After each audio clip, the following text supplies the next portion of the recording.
Music and Booze with Mo is co-produced and distributed by Nitty Grits, the media division of the National Food and Beverage Foundation, changing the world one taste at a time.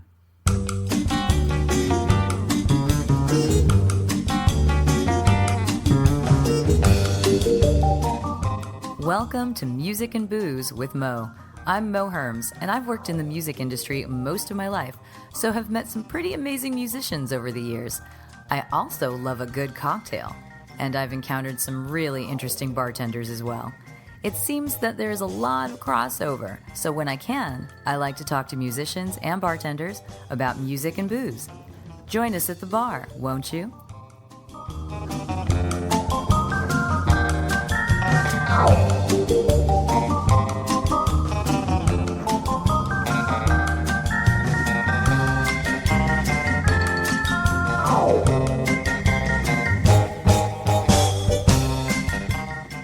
Music and Booze with Mo is brought to you by The Mermaid, a cozy neighborhood bar with an aquatic flair in the Little Tokyo area of downtown LA. Open 7 days a week, featuring tropical cocktails and snacks, The Mermaid also has a daily happy hour from 5 to 8 p.m. Follow The Mermaid on Instagram at TheMermaidLA to hear about upcoming events and check them out at TheMermaidLA.com. Head to 428 East 2nd Street, Los Angeles, for a drink.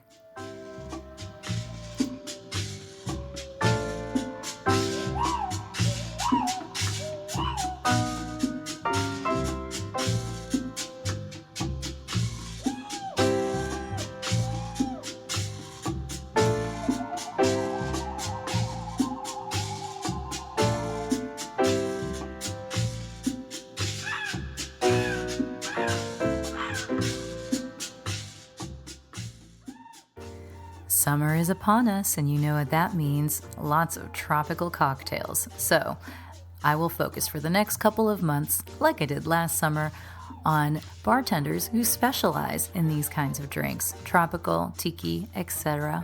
What's the etc.? Well, we'll find out over the course of the next couple of months. It's Mo's Tropical Summer, so get ready for an exotic getaway of the cocktail variety via the Music and Booze with Mo podcast.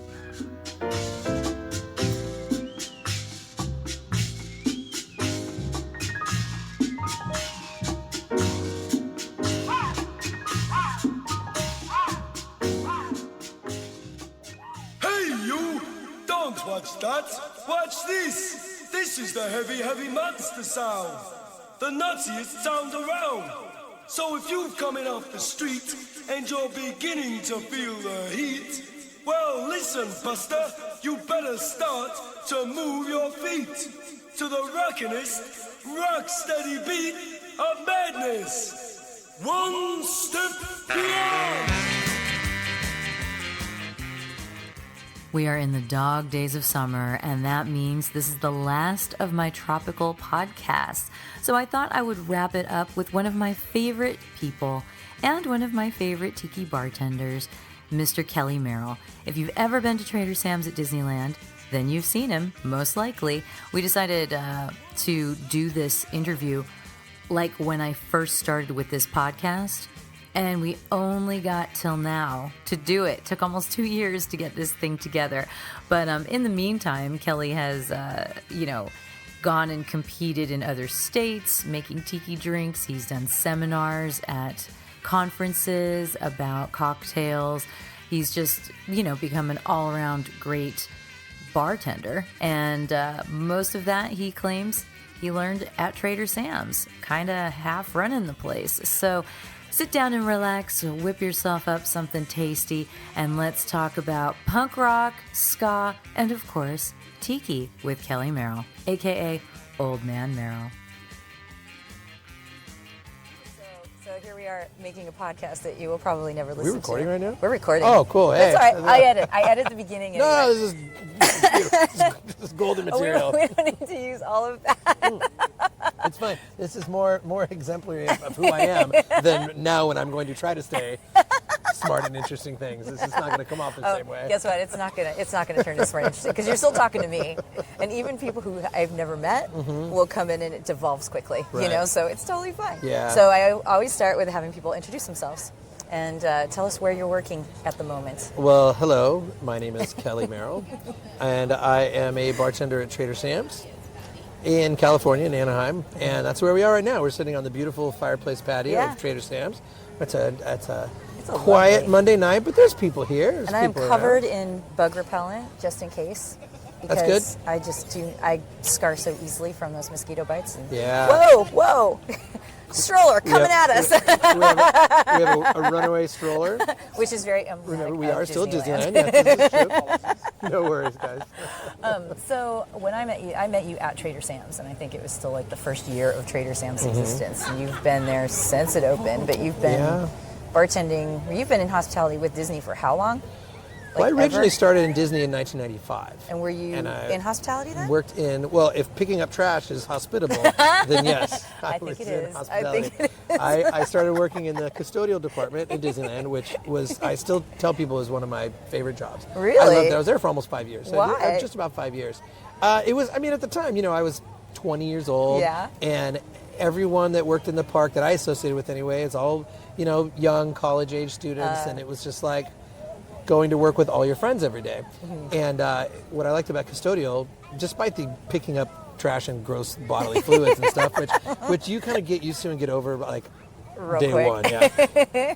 We kind of had the run of the park. We got to go everywhere. We got to, it wasn't just like, you're not just sitting and, Mr. Toad pushing a button or whatever. Like one day you're working in Tomorrowland, next day you're working in Orland Square, next day you're working here and that, and blah, blah, blah. And there was a bunch of different things to do also. You don't just sweeping trash. Yeah. You also got to dump the trash, and which was actually kind of cool.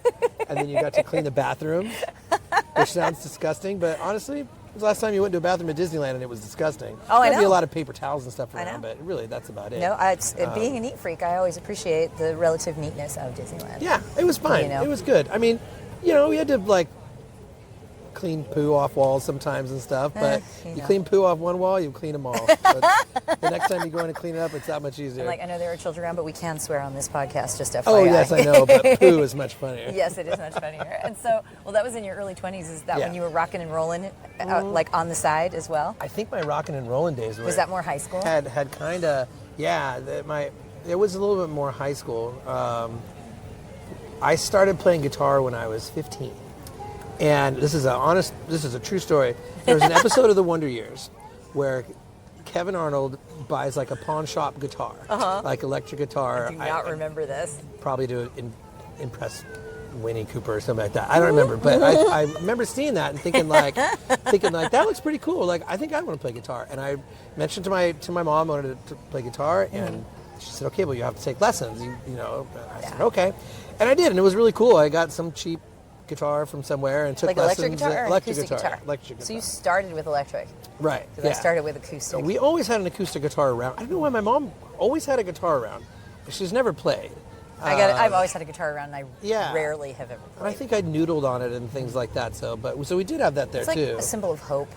Maybe one day you'll pick it up again. It was the 70s and 80s though. I think everyone just had a guitar in the corner on their orange shag carpet, and sitting there, like in the 50s and 60s. So everyone had a piano. Strum along to your Carole King. Oh yeah, totally. In the 50s and 60s, everyone had a piano, or in the 70s, everyone had an organ. Oh yeah. And I totally. I am sad that the organ. My great grandma had went away. Everyone had an organ, and you press it. There's 97 buttons on it. Yeah, and they had those like flips on them that like. Yeah. It was almost like a filter for whatever today. It's like you had to flip and it would change the mode. Yeah. Somewhat. You remember those little? They were like little thin keys. They weren't like keys. No, they were like little flip buttons. Yeah, they were those little flip buttons. Yeah. Absolutely. And it had like 17 pedals. Yeah. And it always had like the bossa nova button. Yeah. It would do the yeah. And I don't know. I guess that just went away. But yeah, so I started playing guitar, and I never was and never ended up being a virtuoso. I always played just enough to have fun and learn to play songs. And then when I was 16, I had a buddy of mine that's like, "Hey, here's my friend. He plays bass. You guys should start a band." And we're like, "Okay." And then you were a musician. There we go. Suddenly I was a musician. And I actually had to get better just to play in our little dinky little band. In your neighborhood band? Yeah, I had a neighborhood band when I was in high school. We were like sophomore, junior high school, something like that. And, and we played like Minor Threat covers and Ramon covers, and then those are good because those songs are only like 30 seconds long. Yeah, and not entirely complicated. But we did other things. We played other music, like we did like Smashing Pumpkins covers, which probably sounded good at the time. I'm glad there's no recordings of that, but it sounded great. You have no recordings of your bands? I do.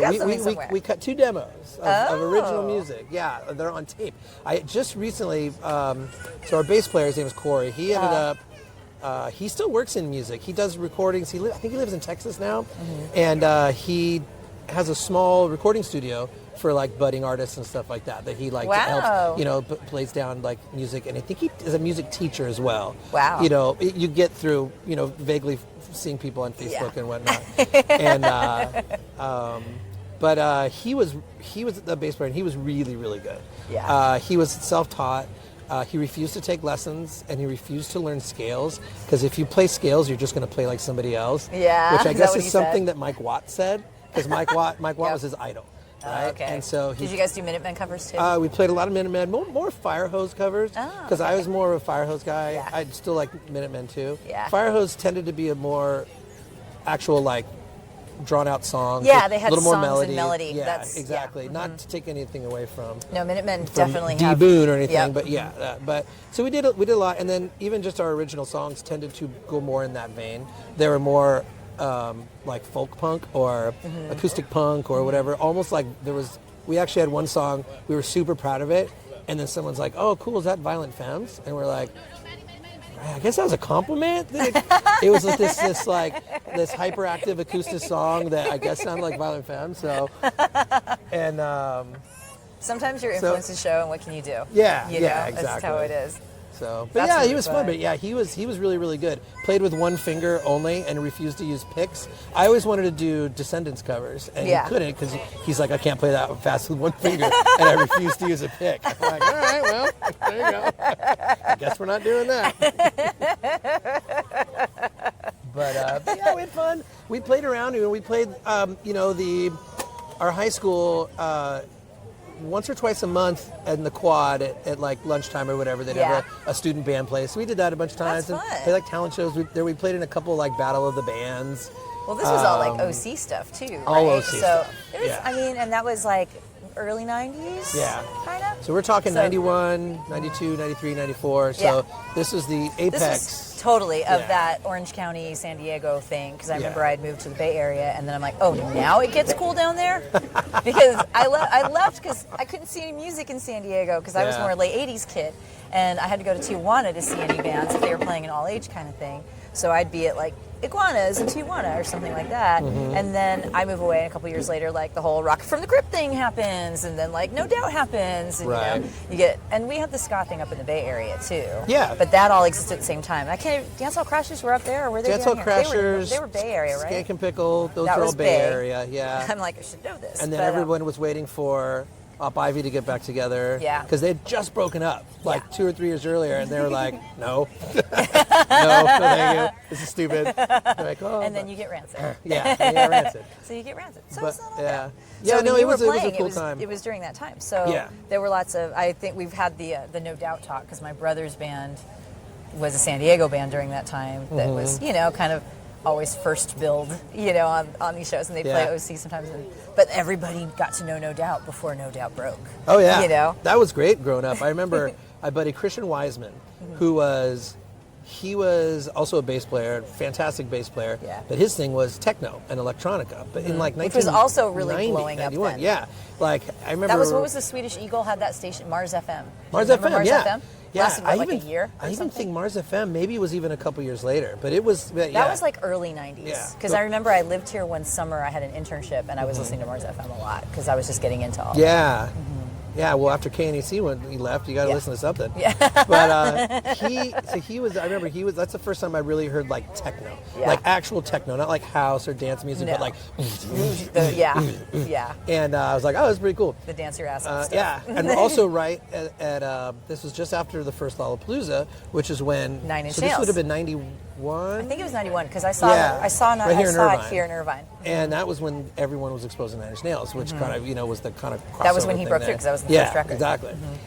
which I got to go to, which was really cool. I went to that as well. Yeah. So we were at the that same was show, really dude. fun. We just went there to see Jane's Addiction because everyone thought like that's Jane's Addiction's farewell. But exactly. But anyway, so so my buddy Christian, he was like, dude, you got to listen to this. It's ska music, and I didn't really know a whole lot about ska at the time. He goes, it's like ska music, but really, it's like if a circus played a music on drugs. And I was like, he's like, it's like fucking circus music. And, was that how he described techno to you? No, I'm sorry. Oh. I should have. I do this all the time. When he handed me the No Doubts album. When he handed me No Doubts album. Okay, he's got like, it. if it's like circus music on drugs, it's like fucking circus music. And I listened to it. I'm like, this was that first one, like that tape that just had the yeah. Mm-hmm. And it was like the purple tape thing. This is amazing. This is awesome. This is so great. And they're from around here. And they would play every couple months at the Quad at Cal State Fullerton. Every Wednesday they'd have really cool bands play. And we saw a lot of bands. For us it was Green Day at UC Berkeley because that's where I went. So we had Green Day playing because they were like 15 and they lived like in the area, and we always had bands play, and they would play like all the time because it was their hood and everything. And we had Gilman Street, which was, and so we had Green Day all the time. So similar kind of thing where it was like your hometown band that friggin' blew up, but everybody knew them. This was even more of the beginning where they didn't really know them yet. Yeah. But that was like my first experience of going to shows, like driving all the way to Fullerton to see shows, which I was Yorba Linda, which is a good 7 miles away. But when you don't even have a car yet, and you have to find a ride over there. Yeah. That's like going to the city, a night out. Oh yeah. And at the time, we were really find fortunate. Somebody's big brother to drive because there were right. They drop us off in the middle of nowhere. So what was great too, there was a lot of all ages clubs that were going on then. It's the first place I saw Sublime. One of the only times that they actually played a decent set. But, and where we saw like Offspring before Offspring became big. And even the Vandals were still Vandals, obviously already an established band, but they played all these gigs all the time. And then that kind of got us into a lot of the ska shows which were around. Hepcat, in there. That's right when Hepcat was really doing their thing. And there was a lot of great Riverside bands like Mobtown and 6 Feet Under, like really cool ska bands. And that was just kind of like cool. Right here in Anaheim, there was a place called the Ice House. Ice House had all the shows, and it was all ages. And San Diego's was Soma. And I've heard of Soma. Yeah, totally. There was another place called the 8.5 Club, which is where we actually had to sneak in there to see Firehose. That's where I saw Voodoo Glow Skulls for the first time, and I was like, these guys are insane. But yeah, it was, and then just kind of carried on, and then of course, after only a few years, then you started having these big shows. Yeah. These huge shows. Skeletones were another great band, used to come around all the time. I forgot about them. Fishbone was still... They were still doing their thing. Angela hadn't gone crazy yet. Yeah. He doesn't listen to your podcast, does he? I don't think so. I don't think so. But I used to see him all the time at the Burgundy Room in Hollywood, and I'd be DJing. This is like mid 2000s, and he would be like, "Play my CD, play my CD," and it was like he made these crazy epic ska punk operas. Yeah. Where each track was like 13 minutes long. I'm like, I can't play that in the bar. It's kind of a mood killer. So maybe at the end of the night, if you're still here. Oh, that's cool, man, that's cool. I was just like, oh, how things have changed. But yeah, Fishbone. Fishbone. Yeah. It was a cool place to be around and play music. We had a couple little cafes that would book us a lot. And we played parties and everything. Yeah. Right when we started actually playing shows, we opened up for Kiss the Clown once, which is a band nobody really remembers, but they actually had somewhat of a little following. I do not remember that. We were the 4th or 5th band down at the bottom for the Ziggins, which was really cool. Oh, cool. We were super hyped about that. Yeah, of course. Because your name's on the same flyer. Yeah, exactly. That's all that mattered. Whatever Totally. photocopy flyer it was. Oh man, see that. I miss that. Nostalgic for that art. Yeah, and without flyers taped to telephone making poles. them, because I always made the flyers, and my buddy Dylan would make flyers for us too, because he was quite the cartoonist. And back when you had to draw a map on it, so you know where to go because you can look it up. Yeah. And cut out pieces, cut make out that newspaper. map, and then you get your Thomas Brothers and kind of look to match it so you can get to that point. Okay, page A4. Okay, section. All right, good.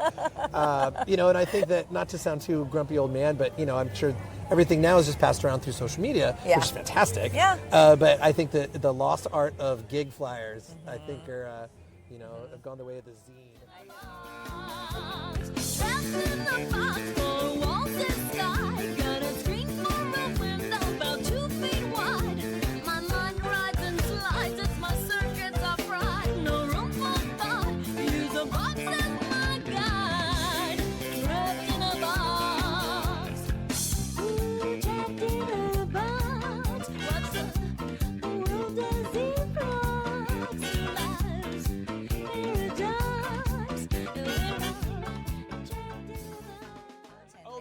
Rock Rolls ended quickly because our bass player was Mormon. He went on his mission, and it just kind of fell apart from there. The one big moment. That lasted for a while, though, didn't it? It did. It was like 3 years. It was good. That's like out of high school. We had a lot of fun. Yeah, up into my sophomore year in college, we had a lot of fun time playing. That's awesome. Our one big thing is we played again the bottom of like 10 bands. Yeah. We were the first band to play at a concert at the Whiskey. So we got to play on stage at the Whiskey, which was really, really cool. Oh, that's awesome. Yeah, it was in front of like 5 people. And yeah, they were all related that's always to how us. it's like at the Whiskey. And I think the Mr. T experience was there.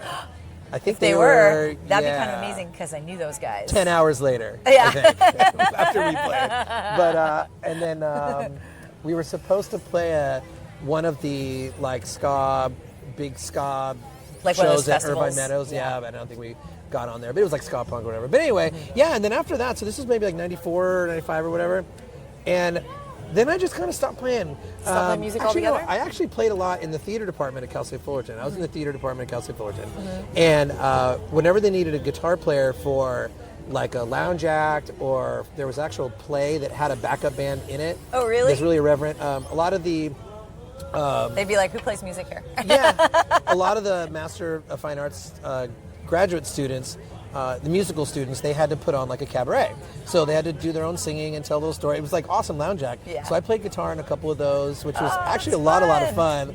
Well, it's much more low key, I would think. Yeah, and you get to be a part of like a and you're performing. I was going to say, well, you're an ensemble, but you're also still kind of being theatrical. Yeah, You're being a lounge lizard for the night. Oh, it was fantastic. It was so much fun. Who knew you would take this on as life? It just kind of went away. I started doing other things, and guitar just kind of took the wayside. In fact, Katie, I pick it up every once in a while and just kind of noodle, and I've got. I was going to say, do you still super rusty? No, I mean. And Katie's like, you should pick it up. You should go take like intermediate lessons and like get back into it and things like that. So, but when I play, I played with Spike once, and he's like, he's a friend of ours that's in the Hula Girls. In the Hula Girls, right? A fantastic guitar player. And he's like, dude, you actually know how to play guitar. You're not just like fucking around. I'm like, no. I'm like, I can't even remember how to like finish a song. Like, but it is something in my mid 40s now, I always say I'll go back to, and it is, at least it's something that I did and I do know how to do. Like I am fairly musically inclined.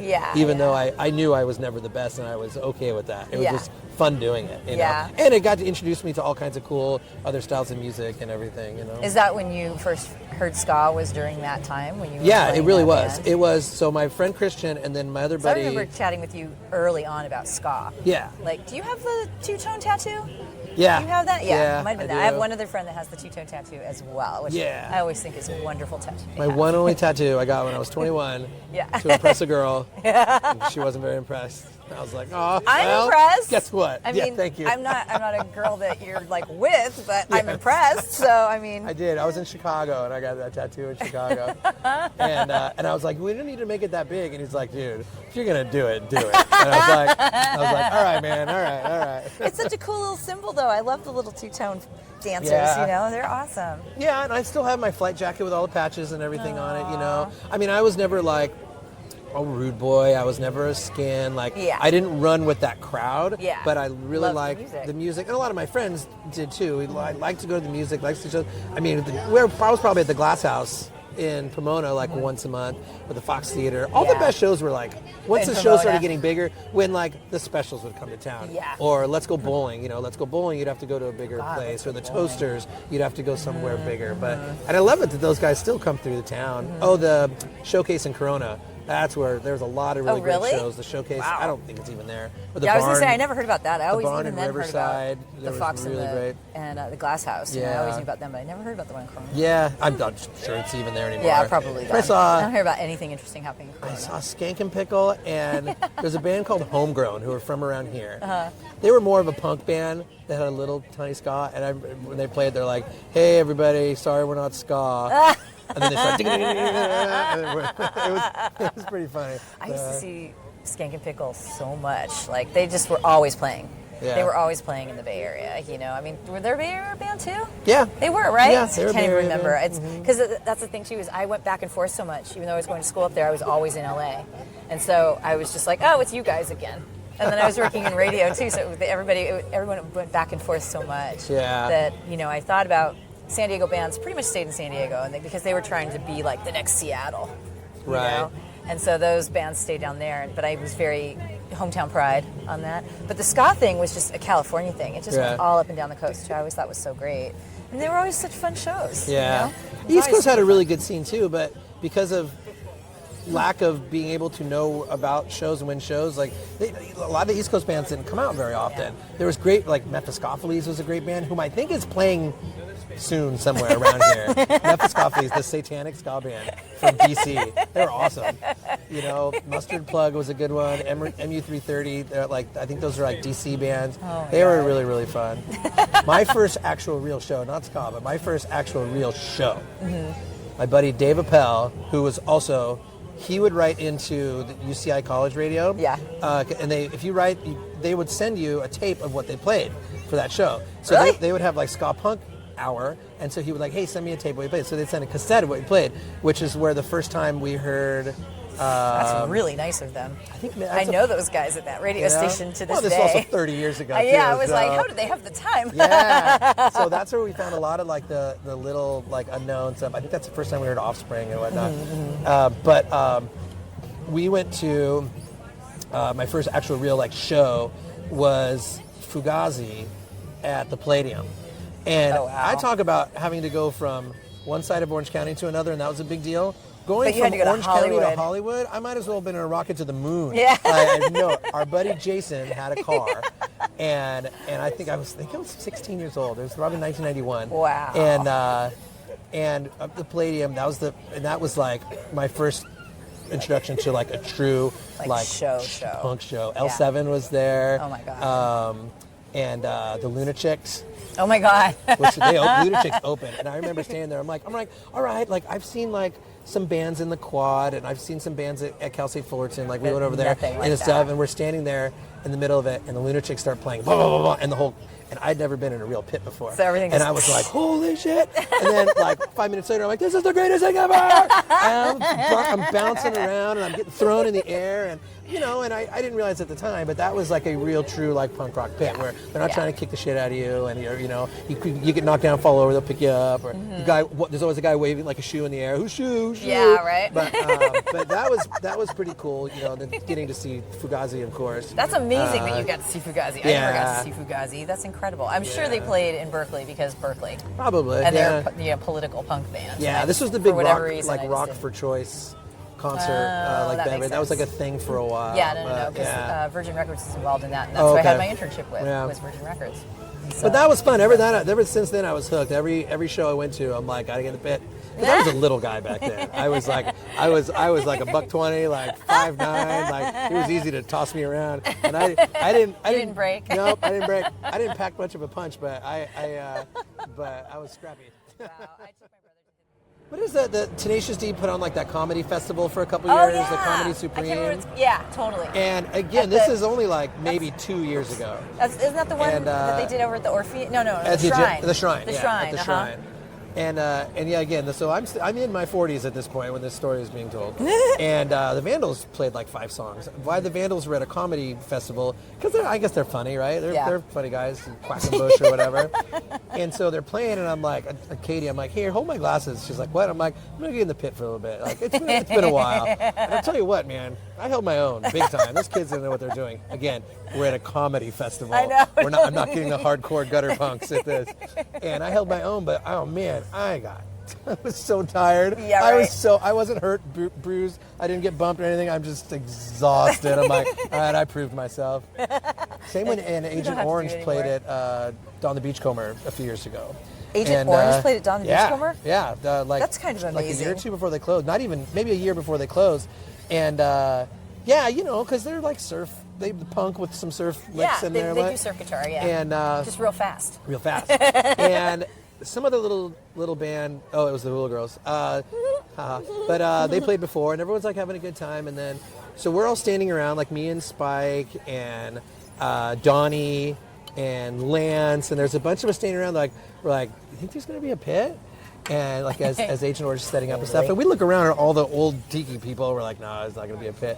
And so we're like right in the front and stuff, and they start playing, and out of nowhere, these like 10, like 19-year-olds just whoop, and start spinning around. They do the circle. And we're like, fuck yeah, do it, come on, kids. So we are all just standing on the stage with our backs to the band. So we're just doing the pushing, right? Yeah, we're just doing the pushing and That's pushing. usually where right? I would go. I'd get up to the front because I can get banged into, but in the pit I get knocked down too easy. Right. You know, everything. But I can be on the edge of it and shove people aside. Or you slam into me, I'm fine. You know, I know how to hold my own in there. But I don't need to get in there and elbow everybody. Nah. I mean, I wasn't in the mood. Yeah. So we were doing that, and you know, one by one, we're like, all right, I'm not. And after a few songs in, I'm like, you know what? I proved my point. I'm out. You guys, you kids have fun. Like, so it's all the old guys. We all went and sat down. We proved our point. Well, we should get back to the booze part. Sure. Of this. Yes. Why not? Why not? So okay. I mean, it's related in a way. I don't know. So you were here doing garbage duty. Sure. But you mentioned to me at some point when you actually started bartending, that was not here. No. So I worked in the custodial department until early '99. Mm-hmm. That's just after I graduated from college, and I decided to move to New York. You moved to New York? I did. You I never knew this about you. I lived in New York for a year. Oh my God. I lived in New York for almost from like January '99 to January 2000. 2000? And I went there for a girl. She was a ballet dancer, so she was out there studying ballet. And so I was like, cool, why not? I just graduated. I've got this custodial job. Like, sure, let's go to New York. And she was already there, so I went and lived in New York. And this is well before bartending. And in fact, I had just started drinking. I was 24 years old at the time because I wasn't like straight edge or anything, but like I just didn't drink. It was like my thing. I didn't drink, I didn't smoke, whatever. And so I... Oh, now you do both with such gusto. I quit smoking. Yes, kind of. I have the jewel and an occasional bum. I haven't bought a pack of cigarettes since April. All right, very good. No, early May, whatever. But who's counting? And see, I went to New York, and so I didn't know the cocktail scene. I mean, '99, the cocktail scene was like... It was just kind of happening blooming, over there, yeah. And then... So I didn't really get to experience a lot of that, nor did I seek it out or anything because I didn't even know it was around. Yeah, you had to know about it because it was there, but it was still very new. Yeah. I worked at I sold copy machines and like fax machines, and it was awful. It was so bad. Yeah. And it was so terrible. Going door to door in New York City, like door to door selling those machines? Yeah, it was cold calls. I was like, excuse me, can I talk to the person who's responsible for the... Excuse me, can I talk about... You're on security camera right now. All right, thank you. Bye. Thanks God. anyway. So that's enough to drive somebody to drink. I didn't do that for very long, seriously. But I ended up working at a record store. I worked at HMV. Oh, wow, I remember HMV. Right? Yeah. It's a really East Coast. Yeah, East totally. Coast, Canadian, and Great Britain, that's it. Right. And so I worked at HMV on 72nd and Broadway. Which is a really cool little intersection. There's a Grace Papaya right there and everything. And that store closed down, and I moved over to the east side off Lex, and I was a manager there. And that was kind of fun. They put me in charge because I was from California, so I must know everything about movies. So they put me in charge of the DVD section. And I was like, I like movies, sure, I'll be in charge of the DVD section, and also laser discs, DVD and laser discs. And then, but they said, hey, if you have time, we also need you to oversee the blues and classical section. Now, this was a mega store. It was 3 stories, giant floor room. It was one of those. And so the classical section was its own room Like, and it was a giant room, classical music, and the blues section was its own room. Because people that want to listen to their classical, listen to blues, they want to be able to close the doors and only listen to that. Yeah. They don't want to hear the in-store DJ play whatever edited version of, whatever. The hip thing that's out right now. 1989, what, Spice Girls? or when Garth Brooks did that weird Chris offshoot Gaines. thing. Yeah. Yeah. I think that's what it was. I think Coheed and Cambria, I think, was doing a thing. But anyway, so I was like, I don't know anything about about blues, and I know less about classical. Like, and all those guys working there, like, been there You forever have to know and stuff stuff. about to work that section. I don't know what blues records to order, and they're like, don't worry, those guys have worked there 100 years. Just sign off on whatever they tell you to order. That's the way we've done it for like 10 years. So I'm like, all right, done. I can do that. Sure. You want 10 more of those? All right, I got to sign off. So I did that for a while, and it was fun. It was just a great laid-back job. It was cool, just living in New York and I had no idea. Working at a record store. We both I actually worked at record I helped put stores. together a Foo Fighters in-store. Ooh, that's cool. Whatever album they had that came out in, it's one with a gun on it, I think. The little laser gun. I know which one you're talking about. That's the but I one don't that remember what came it's called. out in 99, so they played in Isn't our that store. just the intro one? No, it No, was that their second wasn't. one, yeah. Yeah, Because they were that's already a fine. big deal. It was a Okay. big deal. And about music-wise, like, that's one band I've never seen I really, really like to, because I heard he puts on a hell of a show. Oh, yeah. I would really like to see it. But anyway, so, I did that for a while, and then I left suddenly. The relationship ended, and You left New York suddenly, or the job suddenly? I left New York New suddenly. York suddenly, And okay. the relationship ended, and I knew that my entire life in New York was predicated on this relationship. Yeah. There was cool aspects living there, but I didn't enjoy it. I was homesick. I'm so much of a West Coast guy. Like, this is where I want to be. As am I. So I moved back here. I moved back to LA and Orange County, and I started getting my teaching credential and taking some grad school classes. I needed a night job, and so I'm like, well, I've always liked making drinks for my friends, and it's kind of fun, and this and that, at house parties or whatnot. So I decided to actually go to one of these like 2-week bartender schools. Oh, really? Which actually are Did it help? horrible things. I've but always heard they're the one terrible, I went but- to was actually great. Yeah? It was really cool. It's a little place in Garden Grove. It's not there anymore. And I think it was called They just taught you the basics. Yeah. It was called like ABC or something super creative like that. and not just the basics. And they even said, like, look, we have a recipe book, and you guys can learn recipes, but anybody can memorize recipes. We want to teach you guys about your time management and how you move behind the bar and prioritizing and things like that. And I was like, at the time, I was like, all right, whatever. I don't know what that means, but and I'd worked in restaurants a bunch of times before as like a busboy or a host, but I would never bartender a course, and it was a really good course, and I found myself getting really, really into it, where I wanted to research these spirits and these liquors and what's the good one, what's the bad one. I mean, I didn't know one thing from another. I didn't know what between Cointreau and a tequila. I had no idea. And I got really, really into it, and I studied, and I made all my flashcards and everything. And one of the instructors also worked at a Red Lobster, so he got me a job at a Red Lobster. Mm-hmm. And I showed up to the wrong one on my first day. Showed up to the one in Brea, not realizing that I was supposed to go to my interview was supposed to be in Garden Grove. Oh, no. So somehow I still got the job. And the very first drink I ever made as a bartender behind a bar was a Rob Roy. Rob Roy? Yeah. That's kind of fancy for a... No, I'm sorry. I Red take that Lobster. back. See, this is how bad I am at bartending. Okay. Roy Rogers. Roy Rogers. Oh. Roy Rogers, and I made a Shirley Temple. So the very first drink I ever got asked to make as a bartender behind a bar, I made virgin wrong. drinks. I made wrong. I made a Shirley Temple instead of a Roy Rogers. Yeah. And I remember the guy I worked with, and he was like, really? God, come on. And he dumped it out and stuff, and I'm like, my first day ever being behind a bar, and it was super. I was afraid I wouldn't know how to change a keg, and what if they asked me to change a keg? I don't know how to change a keg, and what if I don't know how to use a computer? Blah blah blah blah blah. Thinking like, well, that's just things you learn, right? But I was super super freaked out. But it was a great learning environment. I've encouraged people all the time. If you want to learn how to bartend and you don't want to be a barback for 10 years, which if you want to work at the coolest, hippest bar in town with the best Manhattan in the world, you're going to be a barback for like 2 or 3 years, like that. But if you want to try to get into bartending, like straight on, go to a chain restaurant. Yeah. Go to a chain restaurant. As silly as that sounds, Applebee's or Chili's, Red Lobster, Olive Garden or whatever, where you're going to be making raspberry Cosmos and, white wine spritzers. Scary Mai Tais. Exactly. Yeah, $1 you're gonna Mai make Tais. shitty drinks. But it's not about the drinks that you're making. It's about learning that how to process. bartend. Like I said, a monkey can learn how to memorize 200 drink recipes. But it's about the process. Why am I doing this? Why am I doing that? When am I shaking? When am I stirring? When am I, walking around, learning how to use the tools, learning how to talk to guests. Unfortunately, we get a lot of bartenders, a lot of these people that make the most fantastic drinks in the world that have no persona. And they have no back and forth. There's no charm. And that makes a huge difference. I mean, people will go into a bar, and if they go into a bar and the drink's just okay, but they're getting along with the bartender, then they want to stay longer. Yeah, exactly. Hang out, Absolutely. It's that whole environment. And growing up, that's what was taught. That was most of bartending then.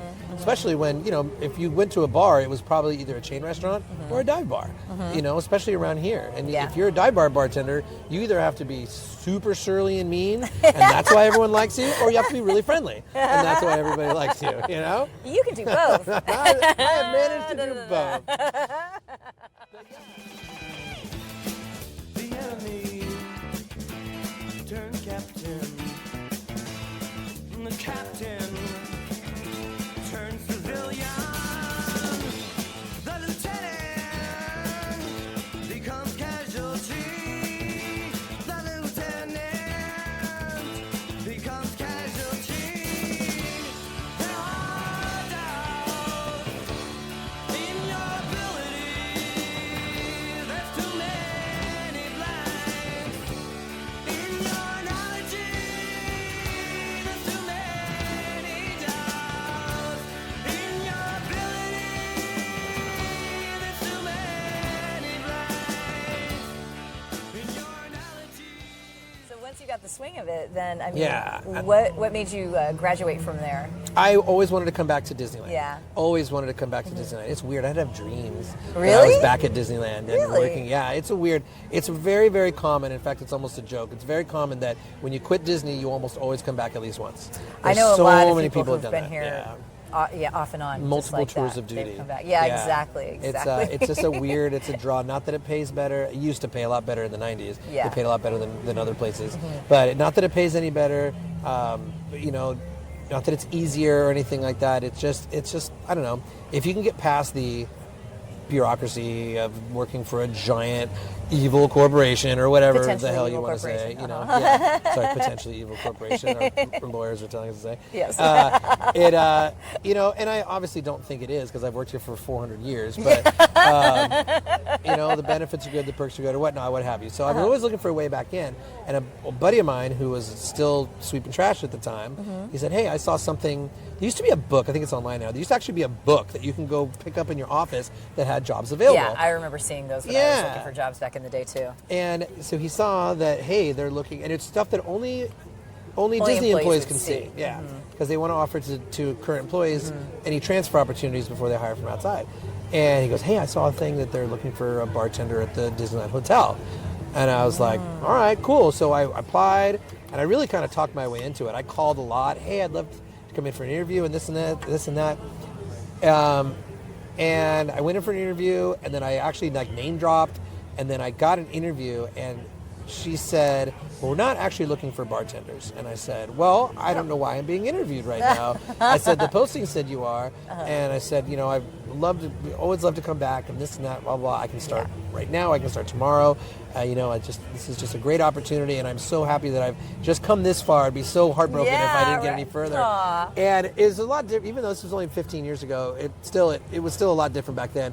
A mid-level manager could pull the trigger on that kind of thing much easier than they could now, where you have to go through all the checks and balances and everything now. Yeah, she was like, okay, I like you. Sounds good. And you were in. that's at the Lost Bar, which was actually right here. Yeah, I was going to say, almost exactly I never where we're heard sitting. of the Lost Bar before, so that was here by the pool. Yeah, in the courtyard. Well, there area. was no pool here. The pool was only there. So Lost Bar was I about 15 yards this way, behind us, and it was a shack basically, literally with like a corrugated tin roof on it, and had a patio, a covered patio that had maybe 7 or 8 tables in it. This little shack bar had 2 service wells, super basic. Everything was in plastic cups. The most complicated drink I made was like a Long Island with a Floater board. And, I don't think we had any tins. I think if we wanted to shake something, we did have one tin. Did you just pour one glass? No, we'd put the plastic cup in the tin and just kind of, you do that lazy vertical up and down shake a couple times. Or you would do the lazy, like, dive bar making in a Manhattan stir, where you just casually twirl it in your limp wrists. I'm trying to describe it for people that can't see us right now. Yeah, right, totally. Where you just kind of stir while you're carrying on a conversation with somebody over your left shoulder. Anyway, this guy's ordering a Manhattan. Like this is the place to order a Manhattan. I suppose you want a cherry in it, too. I hope you like vermouth that's never been refrigerated. I know, right? And the cherries are day glow, right? Yeah, and may or may not be, Yeah, they'll last forever cold. inside your stomach. They've probably been sitting out all day. But yeah, so it was a super dive bar. But that was, now don't get me wrong, we got busy at Red Lobster. Like, we'd have some busy times. Of course. But this was the first place where we were consistently had business. So I had to really learn my chops at this and that. Also, the first time where it was a bar where I had to cut people off. And I had to monitor people's behavior and this and that. And so that was a whole nother element. I had to work with people that were not other chain restaurant bartenders. These people are lifelong bartenders. And if I get in their way of them making money, then I'd never hear the end of it. So I had to come on quick and come on fast. Yeah. And that's the way it was. So anyhow, so went through that, and I was a bartender there for a long time, and it was great. Actually, I was a bartender everywhere in the hotel. Anywhere that would let me work behind a bar, I would. I worked at a little service well that made drinks for Steakhouse 55 and Goofy's Kitchen. And you were this little hole. You were not because now they have a whole bar in there. You weren't guest facing. The bar was still there. Oh, okay. But you were in this little hole. You were not guest facing at all. Got it. They literally, you just stood there and waited for a ticket to pop up and made the drink. Made the drink and passed it out. That was the easiest thing. It was like $100 a day without even having to move. and then the lounge, and then where Trader Sam's is now used to be a seafood restaurant called Hook's Point. And that had a little bar. I would work in that bar, and then I'd work banquets. I'd work special events. Whenever they would let me, just because I was just trying to get in and stuff. And then after a while, I got asked to move into leadership.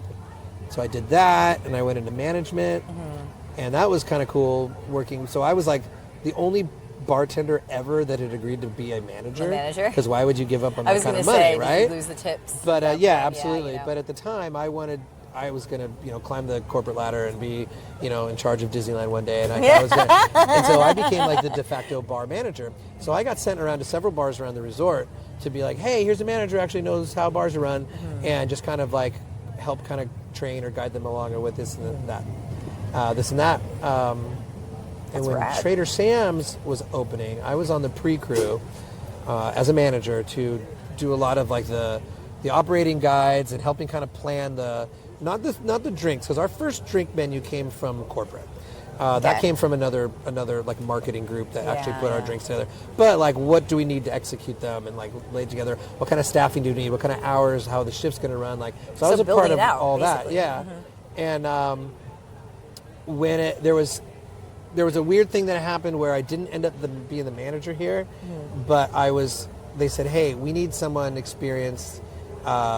That has leadership experience behind the bar. There were many more bartenders who had more bar experience than me. Yeah. But we need someone with leadership experience behind the bar. Please do that for a little bit and don't be mad, and then we can move you back into being the manager.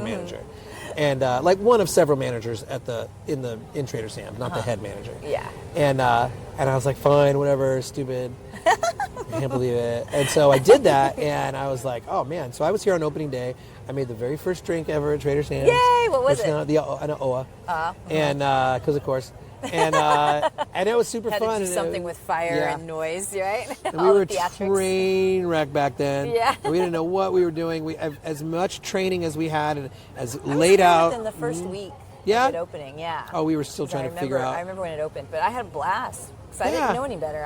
I've learned a lot more about cocktails since that time. Because when was that? Was that 2011? 2011, yeah. 2011, right? I mean, that was sort of infancy of my cocktailing days. And this part so too. So I think in 2011. Now I know your listeners will correct me 100 times over, but from where I sit in my experience as someone who's working in the bar business, I will say, I'll preface saying, in the years that I worked at the Lost Barn here at the hotel and Red Lobster, I never made a single old fashioned. I'm not even sure I knew how to make an old fashioned. Didn't get ordered. Not a thing. But I remember prior to Trader Sam's opening, this is probably 2008 or 9, when 7 Grand opened. And that was, 7 Grand was the first time I'd ever been to a bar. And again, this is 7 or 8, 07, 08. Yeah. And where I went in and I was like, wow, this is amazing. Oh my God, look at these. Look at all these whiskeys. The only one I know, I think, is Jim Beam, Maker's Mark. Oh, Wild Turkey. Okay, I know that one. I wouldn't know. It was like I that didn't know for any a of my lot, Scotch. I mean. And it was, and you're in downtown LA. Holy shit. And I remember, and for a lot of people I knew, now granted, I didn't live in LA, but for a lot of people I knew, that was really kind of the beginning, not necessarily pivotal. that bar, but that time. It was pivotal there. Where it really was, where you're Golden Gopher like, was wait. first, and then that came. And Well, same Golden owners. Gopher was first? Golden Gopher okay, was I know first. same owner. Same owner. Yeah. It's all part of the Said Moses empire. Yeah.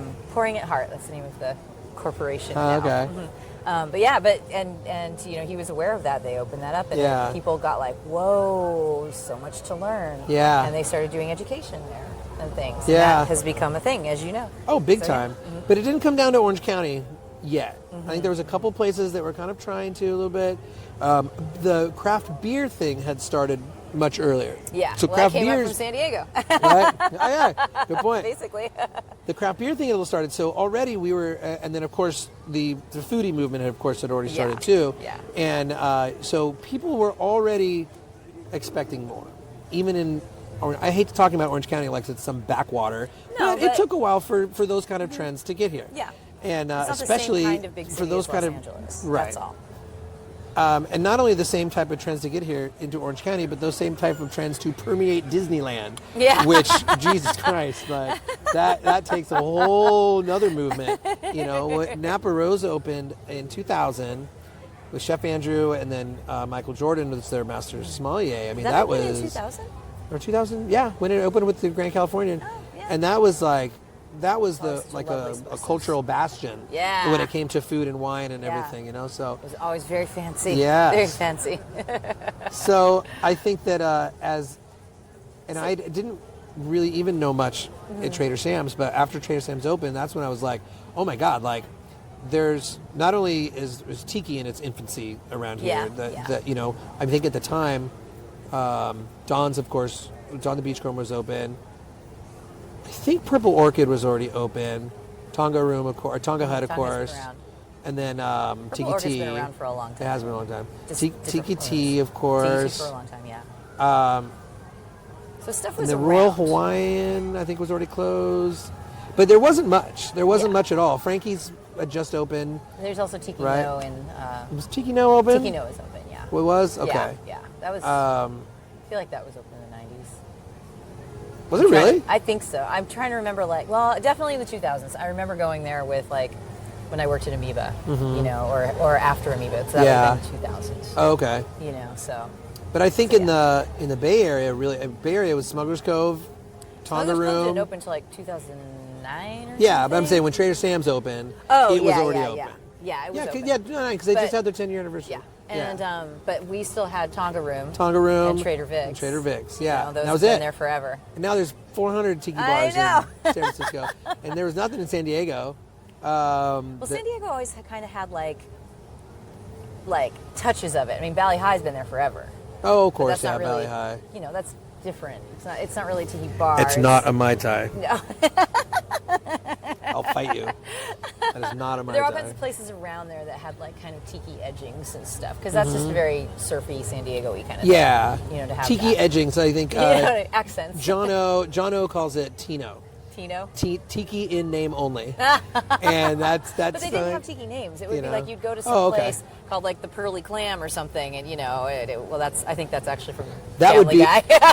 But there's that a would- place like in yeah, Ocean yeah, Beach that like, he would call that Nino, nautical in name only. oh, there we go. This is But they another would have term he like uses. giant shells. They would Yeah. be built like in the 60s, and you know, there was stuff like that was still around. Yeah. That had been built with like this kind of ocean flair, Right. you know, and the palm trees and maybe some Hawaiian food. Right. You know, it's all kind of around. But when Trader Sam's opened, so for you got into the tiki thing, but you are like you're like a tiki guy now. I mean, it's like you've spoken at seminars. A tiki guy. You're a tiki guy. You've like taught people how to make drinks, but you've spoken at seminars at tiki things. You've competed in tiki cocktail seminars too. So, I mean, did Trader Sam's, like, you started working here and then you, like, it opened up this world of, like, dude, these are the craftiest of craft cocktails. I mean. Yeah, it really did. I mean, it changed my life completely. And in personally and professionally, and I mean, it really did. I had been to my first Tiki Oasis the year before Trader Sam's opened. I lived in a building, and our neighbors were like, "Hey, you know, you look really kind of like rockabilly. You like a rockabilly guy?" I'm like, "No, I'm just I just look like the I just like the fashion. I like rockabilly. It's fine and everything, but you know, I just really kind of like I like the aesthetic and stuff like that." And it's like, "Oh, have you ever been to Tiki events? You do Tiki stuff?" I'm like, "What is this? What is this Tiki stuff? I like Tiki, like Tiki stuff. It's cool. I guess it's a thing. Like, all right." And he's like, "Oh yeah, totally." And he's like, "Oh yeah, you know, you gotta go. It's really cool." And we meet on the Beachcomber on Mondays. This is when the Tiki Central people would still meet every Monday at on the Beachcomber. And so I went and I started getting to know a couple people a little bit here and there, and then we went to my ex and I. We went to Tiki Oasis.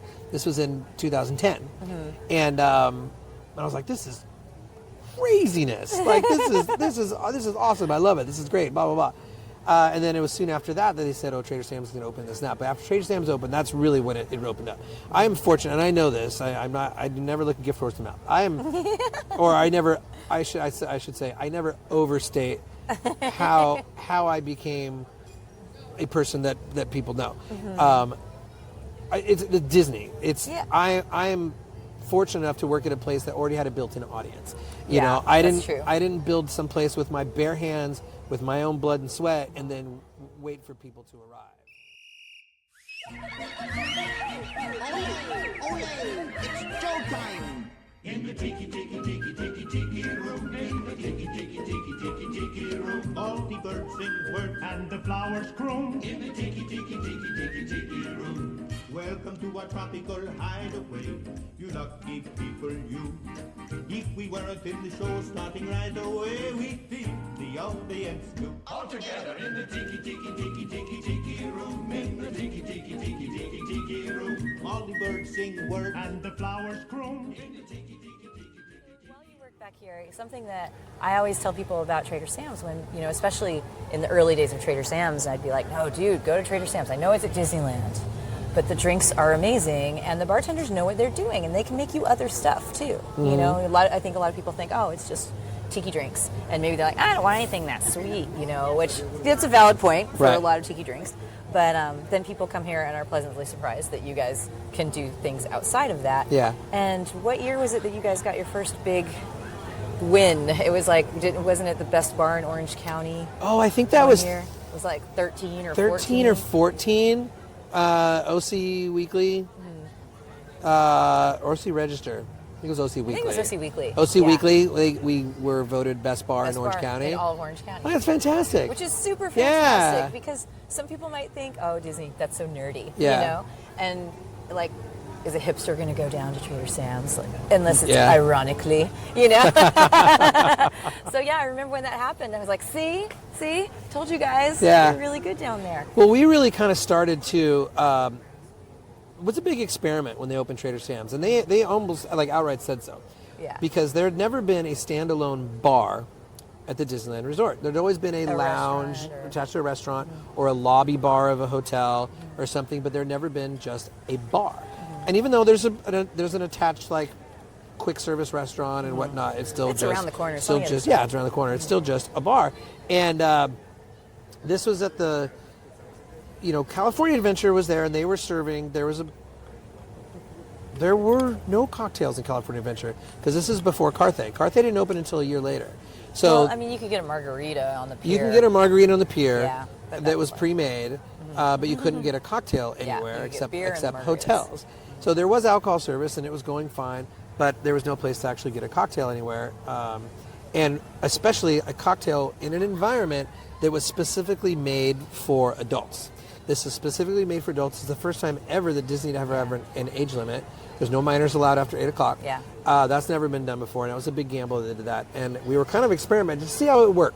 Let's see if this catches on. And honestly, the bean counters, the accountants that were doing forecasts, they were not expecting it to catch on. Really? They weren't at all. They're like, who's going to leave Disneyland to walk over here to get a drink? You know what I mean? Unless they're staying at the hotel. Like, this is going to be primarily hotel guests only and this and that. Well, we quickly realized that that's not the truth. And I, even after only being in the tiki cocktail scene for a very short amount of time prior to Trader Sam's opening, I was trying to yell from the mountaintops, like, we're going to be big. This is going to be a thing. We have special effects. We've got all these wacky gags. We've got an actual cocktail cool menu. Mugs, which mugs were not a thing They were yet. not a thing like they are now in the tiki They community. existed, and there were plenty of collectors, obviously, Yeah. but they weren't like, holy crap, like it wasn't this, this giant thing. Cut to what, like 6 months ago or a year ago when people are waiting at 4 a.m. Yeah. for a mug release. 7 hours. Oh my God. Like 7-hour lines. No. Yeah. Well, And, good on you. Everyone's got their something. So it obviously worked out great, and we couldn't have been happier about the way it turned out. And then actually one of the best compliments I ever had professionally was the first time I met Jeff Beachbum-Berry. And I'm Kelly, I'm from Trader Sam's. And he goes, oh, I love Trader Sam's. I'm like, oh, have you been? He goes, no, I've never been yet. He has since then. He goes, no, I've never been yet. But the amount of exposure that you guys have given to people that never would experience tiki otherwise, and now and you've just grown our hobby and our profession by so. And I was like, oh my, no one could, for someone of such stature in our business to say something like that. Yeah. And I told him, I said, well, I mean, we couldn't have done it if we weren't just copying your drinks the whole time. we'd all still be making bullshit Mai Tais if we didn't write that damn book. But and that's right. When we first opened, I was like, oh, I got to get this book, because I think the first day that we opened, somebody asked for a Navy grog. Oh, really? And then somebody asked if I knew how to make this, and somebody asked me the Mac, and I was like, we should probably learn how. So over the course of 6 or 7 months, we kind of started a little bit into like, oh, well, I know how to make this drink, or I know how to make this drink. And I don't know if Jeff had the app yet or not, because he still doesn't have it for the Android. Jeff still doesn't have it for the Android. It's still only for the iPhone. And so that made it a lot easier for people to look up drinks and stuff. And then of course his books became more popular, and then everyone else's books became popular, and then so people came to, like you were saying, people came to Trader Sam's, not like, oh, so what the hell is this? What are you looking for? People came going like, hey, I know you make a legitimate Mai Tai, and also can you make this? Also can you make that? So we kind of put that little repertoire together, and we still do. And I still learn a new drink every week. Every week someone comes in, hey, can you make this or make that? I don't know it, but I'll look it up, and I can't wait to make it for you. I try to teach new bartenders that too. Like, it's still Don't a be thing. afraid. It's still a thing where they have to pretend like they know every recipe that's ever existed. No, you don't. That's dumb. You're gonna either A, say oh no and turn someone down, or worse, you're gonna pretend you know how to make that drink, and you're gonna make a really crappy version of it. Yeah. We were at the what's that bar, that restaurant, the Peppermill. Oh, yeah, in Vegas? Yes, in Vegas. The bastion of craft cocktails, totally. the Peppermill. And a buddy of mine ordered a Negroni, and the bartender went, okay, and kind of whispered to her friend, and her friend kind of shook her head. So she got out the book, and she opened the book. Okay, good. And he's like, oh my God, she has to look it up, how to make a Negroni. I You're said, like, hey, you would rather have her doing that. would you rather, A, her say no and you not get one, B, her make something terrible, or she wants to make you the drink you want, so she's going to look it up and she's going to make it. Like, I don't care at all. Now, if I'm at aforementioned $7,000 and I order a Negroni and they look it up, okay, that I'm gonna roll my eyes at that, because you get to that point, you should know how. Yeah. But also maybe don't order a Negroni at the Peppermill. Get a Bloody Mary like everybody else. Totally, yeah. But I love the Pina Peppermill. colada I or love that something. place. Yeah, exactly. But Because it's going to come out of a slushy machine. Yeah. I mean, that's the other thing. Know what to order and where you are. Know your surroundings. Know your surroundings. We have people come back to Trader Sam's. They're like, I asked for a Missionary's Downfall, and they couldn't make it, or they made it and it was terrible. Like, where were you? And they're like, oh, some Joe Bob's Sports Bar or something. I'm like, you got to know your clientele. That's probably the place that doesn't even have mint on a regular basis. Yeah. So that wasn't mint. Don't drink that. They just went in the kitchen is that kale? It's green. Just throw it in there. I don't know. What Do is we it? have any leftover parsley? Yeah. Put it in the burger basket. So yeah, you got to know where you are, because we get a lot of, we make a drink for somebody and they're like, oh, this is great. Even if it's a very well-known drink that we know, say the Vouqueret or something. Yeah. Oh, so I can just go to another bar and ask for this?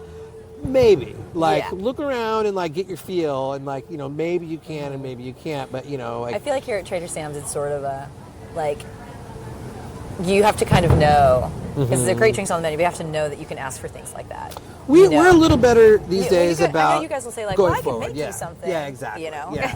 And that comes along with our regulars, because we have 12 or 13 drinks on the menu and they're fantastic. Yeah, they're great drinks. But when you come here once, twice, 3, 4 times a month, you want to kind of try Change something. it up. Change it up a little bit. And sometimes you just look around and you see other people drinking things, you're like, okay, that's not a zombie. Or they see us making something, we're blending What's something or stirring something. Oh, what are you making? And and also we get tired of making the same 12 or 13 drinks over and over again. It's nice to switch it up. So since you're in there, obviously your repertoire has expanded quite a bit. What's been, that fire just came back on. Ooh. It was gone and then it came back. What's something that you've been really excited to learn while you've been back there? I don't know if it's a cocktail or just about certain kinds of rums or whiskeys or, something since you've been at Trader Sam's. What's an educational aspect to you being there that you're like, I'm so stoked I work here because I learned this, you know what I mean? Honestly, or it's just the whole experience. A lot of it, because I thought I was a damn good bartender when I started here. I didn't know anything. I learned everything. 90% of what I know about the bar business and the liquor business I learned while working at Trader Sam's. And I would be remiss if I didn't also say what pushed it to a whole nother level of my love, my desire, my hobby for learning this craft and profession is Jason Schiffer at 320 Main, who many people count as his mentor, even though he's my freaking age. But and what he helped start with another couple other people. I think Gabby Dion was a part of it. Chris and Gabby Dion, when they started the Orange County Bartenders Cabinet, right around the same time Trader Sam's opened. It had to have been 2011, 2010. They started the Orange County Bartenders Cabinet to help develop the cocktail movement in Orange County. So it's not just an LA thing, it's not just a San Diego thing, but we're really here and we don't want to be considered oh, this bar in LA, well, it's not really LA, it's Buena Park. No, we're Orange County. What they've done and what they still continue to do, they have their meetings once a month, and they encourage Orange County bartenders to come to the meetings. You learn things, you taste things, there's speakers, you learn product, you learn technique. We spent an hour and a half talking about stirring techniques. You know what I mean? Stirring is hard. It gets really, really geeky. It's hard. I've actually, I need someone to hold my wrists or something while I do it. Yeah. Need some practice. Push, pull, push, pull, push, pull, push, pull. I can't use chopsticks in turn. And there's a similar kind of finger movement there. Just stick to drinking. Yeah, totally. But yeah, so what he did with me personally, and then with other bartenders, even within the resort too, Matt Ellingston, who's now running the bar program at Club 33, he came out of that same mold also, just really kind of elevated everybody. And then one of the biggest things too was when all the bar books started coming out, not just Jeff Berry, but when all the other bar books came out. I think PDT was one of the first big high profile ones to come out. Death and Company, which are fantastic books, and then Frankie's came out with their book. Frankie's has a book? Oh yeah, Frankie's has a great book. And then the different iterations of all the Trader Vic's or whatever. But when and we're not just talking about recipe books, especially with what PDT started. And if there was a book like this earlier on, I might be wrong, but where it didn't just say, hey, here's a bunch of recipes, but it said, here's how we look at making a drink. Here's our process in drink recipes. Here's how we set up the bar. Here's how we do this. Here's a typical night, from start to finish of through a bartender's. This is what we expect of our bar backs. It really is it was the bartending, not even 101. It was like a bartending Yeah. 101 through the master's class. You know, if you've never worked in a bar ever, you could read that book and study that book and like sort of pick up on how it's starting. And I think that when all those cutters coming out, and as long as you were smart enough to get those books and read them, you had you had manuals. Rising tide lifts all ships. Yep. Everybody came better. I want to share with you. One of the many factors they said contributed to tiki dying was the fact that it was a closely guarded secret. Yeah, totally. Nobody knew anything. Yeah. So because you won't share with me how to make a zombie, I'm going to have to figure it out myself, and it's probably not going to be as good. And then that guy's going to copy that one, and then that guy's going to copy that one. So and there's before no long, consistency anywhere. Everything now just we kind just of have fizzes out. everything out of a can, and it's just a red plastic jug that says zombie mix, and nobody knows what it is, or whatever it is, or It's you know, jungle or juice. it's Trader Vic's Mai Tai mix because we don't really know how to make the drink, and it just turned into jungle juice. So. And that, as the product gets worse and worse and worse, so does the clientele's going to stop coming. Yeah. And I had a conversation with not having fun with it anymore. Right. You just go there to get hammered. Yeah, and I hope that doesn't happen now. There's tiki or quote tiki places opening all the time around here, and frankly, some of them, their cocktails aren't that good. Yeah. And I hope that a lot of people who want a real tiki cocktail don't go to one of those first and be like, oh, this tastes like the Mai Tai I had on the cruise. I had a conversation with Martin Kate maybe about a year or so ago, and I was like, this is a year or so ago, because it's even bigger now, and I was like, are you afraid of like the bubble bursting on tiki? He goes, oh yeah, it'll happen. It'll absolutely happen. But as long as you're still a good bar, if you're a good bar, you'll still be around. You'll weather the storm. Now all these people that are just, and of course, Smuggler's Cove is a good bar. All his bars are good bars. Yeah. And I think that as long as you kind of maintain what made you popular in the first place, and it's not just attached to a trend or attached to a fad or whatnot, hopefully you will still be around. be around. Well, you're fortunate because you're with Disney, so most likely. Which means they could change the concept of this at any time. They could, but there's still the Enchanted Tiki Room in the park. Yeah. And this is like the grown-up boozy version of the Enchanted Tiki Room. It is, and people confuse that all the time. Yeah. They're like, I know Trader Sam's has been here since I was a little kid, because I remember coming in here with my parents when I was a kid, and You're I'm like, like, you're thinking of Tahitian Terrace, this place you ate next door to that, next door to the Enchanted Tiki Room. Thinking of the Tiki Room. But I'm glad, like, our bar, which you have never been to, immediately like strikes a memory chord, a nostalgia chord. Yeah, So we've got that built in, which is so pretty you're probably cool. gonna make it. That's my thing. We'll I see. think you're gonna survive. They haven't managed to get rid of me yet, so it's good. Well, on that note, we can probably wrap this whole thing up. Yeah. So I don't know if usually I have people tell me like the social media, the this, but I don't know if you even because you don't really even do. I do. I'm just like not if people want to find you, they should just come here to Trader Sam's. Right? Well, that's the best way to find me. Monday through Friday. Monday through Friday, Trader Sam's. And is Trader Sam's? Do they have like an internet presence, like a Instagram or anything like that? Not really. Officially. No. You can find information on Trader Sam's on the Disney blogs, but yeah, but that's about it. Anytime there's not any, a lot of info. sometimes you guys have special menus for the holidays. We'll have a special menu for this holiday. 3 new drinks sometime in November for the Christmas season. And we have D23 this weekend, which is a giant Disney convention. So there'll be a lot of people here. We don't have any special offerings drink-wise this weekend. That's all right. We don't have any special offerings drink-wise this weekend. Wink, wink, wink. Okay, I'm going to turn off the mic and we'll talk about this more. But the fireworks hit their crescendo right at that moment. Perfect. And I won't get fired and you won't get sued. But so people can just look at the Disney. Yeah, blogs we have there's a lot of Yeah. hashtags. There's one, if I may be so bold, Enchanted Tiki Bar Instagram I've is seen probably our biggest fan page. Awesome guy, and he posts a lot about our Trader Sam's, a lot of information you can find at Trader Sam's. Other than that, you can see me on Instagram and Facebook, and I'm just a big dork. I don't know. Old Man Merrell. Yeah, you just hear me.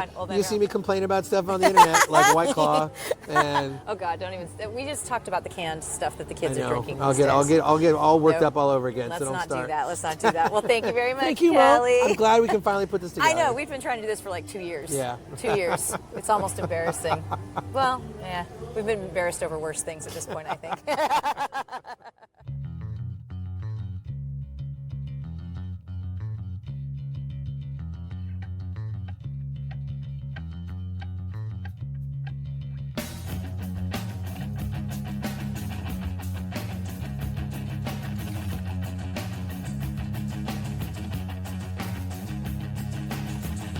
So that was a lot of fun hanging out with Kelly, one of my favorite people, one of my favorite bartenders, and definitely one of my favorites in the tiki world. So glad that we could wrap up our tropical summer with the podcast with him. We started this summer with Trader Sam's. We're ending with Trader Sam's. It's a really fun place. And if you ever go to Disneyland in LA, in Anaheim, make sure that you make a detour to Trader Sam's and try it. It's really fun and interactive. You'll have a great time. And what else was I going to say? Oh, go over to the Facebook page, Mo Herms on Facebook. And Kelly put together a fantastic playlist of all kinds of nerdy punk rock and more. There's like Slayer on there, which I was not expecting. You're so rock, Kelly. And all kinds of stuff. So go check out that playlist. Leave us some comments. Let us know what you liked. If you want to tell us what you didn't like, you can do that too. But head on over to the Facebook page and do all of that. And thanks so much for being part of Tropical Summer. And thanks to Kelly for finally sitting down with me. It was both of us. We're very busy people.